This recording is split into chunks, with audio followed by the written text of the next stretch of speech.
മുൻമന്ത്രി ഗണേഷ് കുമാറിൻ്റെ driving licence റദ്ദാക്കാനായിട്ട് motor വാഹന വകുപ്പ് നടപടി തുടങ്ങി.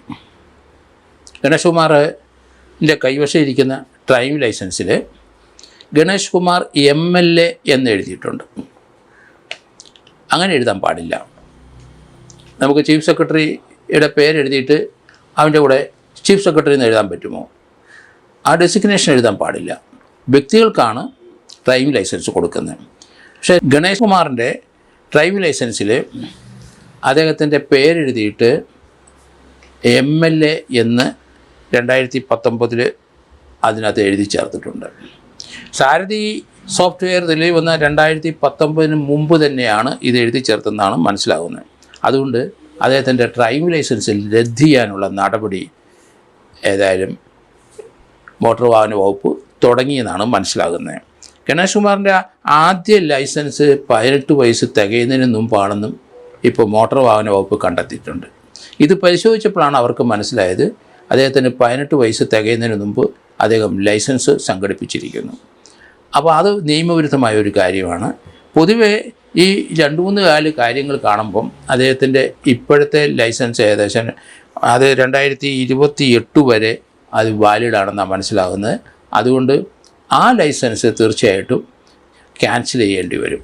അദ്ദേഹത്തിന് വാഹനം ഓടിക്കാനായിട്ട് ഇനി ലൈസൻസ് ഉണ്ടാവില്ല. ഇതിനൊരു തീരുമാനം വരും. തീർച്ചയായിട്ടും ഗണേഷ് കുമാർ ആയതുകൊണ്ട് ഇതിൻ്റെ പിന്നാലെ ലിറ്റിഗേഷൻസ് ധാരാളം ഉണ്ടാകാൻ സാധ്യതയുണ്ട്.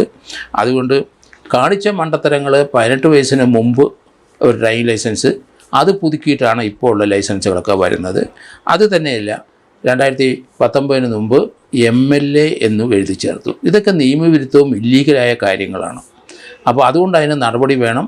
ആ നടപടിക്ക് മുന്നാടി അദ്ദേഹത്തിൻ്റെ ഡ്രൈവിംഗ് ലൈസൻസ് ക്യാൻസൽ ചെയ്യുകയും ചെയ്യണം.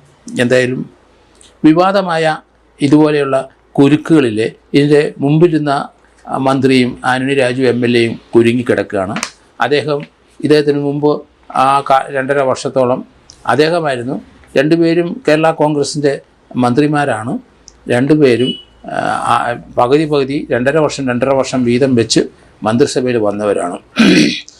ആന്റണി രാജു MLAയും വളരെ അധികം മാനസിക സംഘർഷത്തിലാകാനാണ് സാധ്യത. കാരണം അദ്ദേഹത്തിൻ്റെ ഈ ഒരു കേസിനകത്ത് നമുക്കറിയാം, ഫോറിനറായ ഒരാൾ ലഹരിയായിട്ട് അവരുടെ ജഡ്ഡിക്കുള്ളിൽ പൊതിഞ്ഞു വെച്ച് വന്ന കേസിൽ അതിൻ്റെ വക്കീൽ ഇദ്ദേഹമായിരുന്നു. അദ്ദേഹത്തിനെ ശിക്ഷിച്ചു. ഹൈക്കോടതി ചെന്ന് കഴിഞ്ഞപ്പം ജഡ്ഡി മാറ്റി ചെറുതാക്കി തയ്ച്ച് തൊണ്ടി സാധനം വെളിയിൽ കൊണ്ടുവന്ന് അത് ചെറിയ ജഡ്ഡിയാക്കി കോടതിയിലെ തൊണ്ടിയുടെ കൂടെ വെച്ചു. അതുകൊണ്ട് അതിനെപ്പറ്റി പിന്നീട് ഹൈക്കോടതിയിലെ അതിനെപ്പറ്റി വിവാദമായ പല പ്രശ്നങ്ങളും ഉണ്ടാകുകയും ചെയ്തു. ഹൈക്കോടതി അത് കണ്ടുപിടിച്ചു. അതോടുകൂടി ജഡ്ജി തൊണ്ടി സാധനം മാറ്റിയതിന് അദ്ദേഹത്തിനെതിരായി കേസ് രജിസ്റ്റർ ചെയ്യുകയും ചെയ്തു. ആ കേസിൻ്റെ അന്വേഷണം പൂർത്തിയാക്കി Nedumangad judicial first class magistrate കോടതിയിൽ അദ്ദേഹത്തിനെ 3 വർഷത്തിന് ശിക്ഷിച്ചു. ആ ശിക്ഷ ഒരു 30 ദിവസം അവിടെ സ്റ്റേ ചെയ്തു. അതിനുശേഷം സെഷൻസ് കോടതി തിരുവനന്തപുരത്ത് അവിടെ അപേക്ഷ കൊടുത്തു ശിക്ഷ കുറയ്ക്കാനായിട്ട്, ശിക്ഷ ക്യാൻസൽ ചെയ്യാൻ. അതും അവിടെ നടന്നില്ല. പിന്നെ ഇദ്ദേഹം ഹൈക്കോടതിയിൽ പോയിട്ടും അവിടെ ശിക്ഷ ക്യാൻസൽ ചെയ്ത് കൊടുത്തില്ല. അതുകൊണ്ട് സുപ്രീം കോടതിയിൽ പോയി. സുപ്രീം കോടതിയിൽ നിന്നും അദ്ദേഹത്തിന് ഉദ്ദേശിച്ച രീതി കാര്യങ്ങൾ നടപ്പാക്കാൻ സാധിച്ചില്ല. ഇനി ഹൈക്കോടതിയാണ് തീരുമാനം എടുക്കുന്നത്. തീർച്ചയായിട്ടും 3 വർഷത്തെ ജയിൽവാസത്തിന് തന്നെ വിധിക്കുമെന്നാണ് ഞാൻ കരുതുന്നത്. അതുപോലെ മന്ത്രിമാരായാലും ശരി, ആരായാലും ശരി, നിയമവിരുദ്ധമായ കാര്യങ്ങൾ ഓരോരുത്തർ ചെയ്തു കൂട്ടി വെച്ചാൽ അത് പിന്നീട് വലിയ പാരയാവും. ഇപ്പം തന്നെ ആന്റണി രാജുവിൻ്റെ പോലെ തന്നെ അടുത്ത ഒരു കേസിൽ ഡ്രൈവിംഗ് ലൈസൻസ് ഏതായാലും ക്യാൻസൽ ചെയ്യും. പക്ഷേ മൈനറായിരുന്ന സമയത്ത് ആരാണ് അദ്ദേഹത്തിന് പിന്തുണ കൊടുത്ത്, ആരാണ് അതിനകത്ത് പിതാവിൻ്റെ പേരാണ് വെച്ചിരിക്കുന്നത്. പിതാവ് ഇപ്പം ജീവിച്ചിട്ടില്ലാത്തതുകൊണ്ട് പിതാവിനെ പ്രോസിക്യൂട്ട് ചെയ്യാൻ കഴിയില്ല.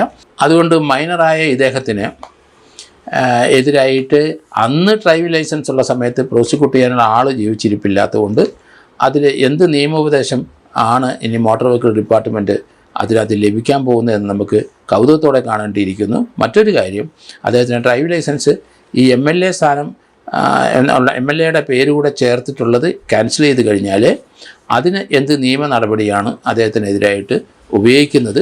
കാരണം അദ്ദേഹം അത് പറയാതെ അത് എഴുതത്തില്ല, അല്ലെങ്കിൽ RTO ഓഫീസിൽ ഉള്ളവർ എഴുതി ചേർത്തതാണോ? ഇങ്ങനെയുള്ള വാദഗതികളൊക്കെ ഇനി ധാരാളം ആ കേസിനകത്ത് വരും. എന്തായാലും അത് സാരഥി നിലവിൽ വന്നതിന് തൊട്ട് മുമ്പാണ് അദ്ദേഹത്തിൻ്റെ പേരിൻ്റെ കൂടെ MLA ചേർത്തത് എന്നുള്ള വിവരങ്ങളും പുറത്തേക്ക് വരുന്നുണ്ട്. ഏതായാലും അടുത്ത ദിവസങ്ങളിൽ ഇതിനകത്തുള്ള ആ കൗതുകരമായ കാഴ്ചകൾ നമുക്ക് കാണാം എന്നാണ് ഞാൻ കരുതുന്നത്.